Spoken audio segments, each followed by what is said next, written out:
schemes. Sean Whelan, RTE News, Brussels. Now, rising unemployment in this country is one of the most visible signs of the recession. So far this year, the Department of Enterprise, Trade and Employment has been notified of 54,887 redundancies.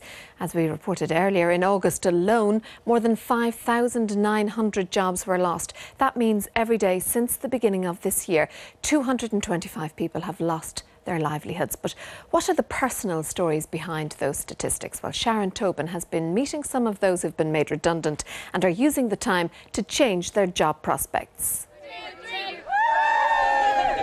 Fired up and ready to take their first steps on the career path. Paul Nolan, a former finance and marketing executive, is coming back to college. He lost his job a year ago. Initially, it was daunting. There's no doubt in the world about that. But after a while, I think it was probably one of the best things to happen to me, in that I'm going to diversify into a completely different career. And I'm glad I am not to a stage at 65 or 66 years of age where I would have been in that particular role and regret not having moved 20 odd years ago. He's decided to give entrepreneurship a go. And lots of people would like to do that, but unfortunately a lot of times they don't actually avail of the opportunity until something happens or some kind of disruption in their life, like being unemployed. Getting the unemployed back to work is the focus of this centre on Dublin's north side. These trainees are picking up certificates for computer training.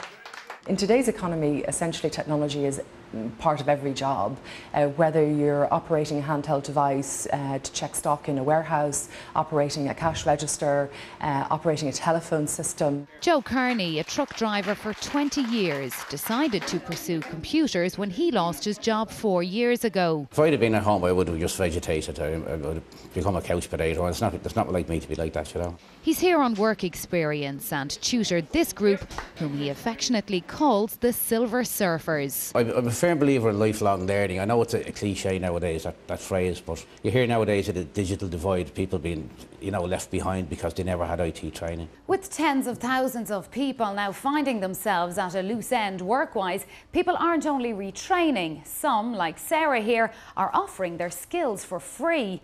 Volunteering has seen a massive growth in popularity. In the last year, volunteer numbers have doubled.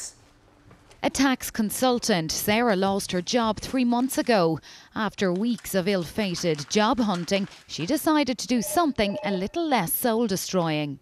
It's going to be a while until I find a tax job, and there's lots of professionals out there who might be sitting at home, haven't been working for a while, and volunteering is great because it's flexible. It allows me to keep my skills up to date. You continue with the job hunt and at the same time continue working. Said they were going to call back tomorrow about 4:30, so we should be able to get it into. Learning new skills that could lead to full-time employment is also part of the attraction.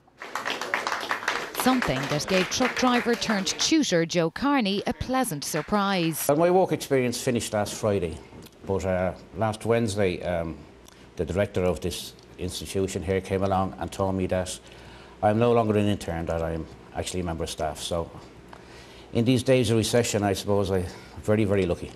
Sharon Tobin, RTE News. And for up-to-date reports on the economy and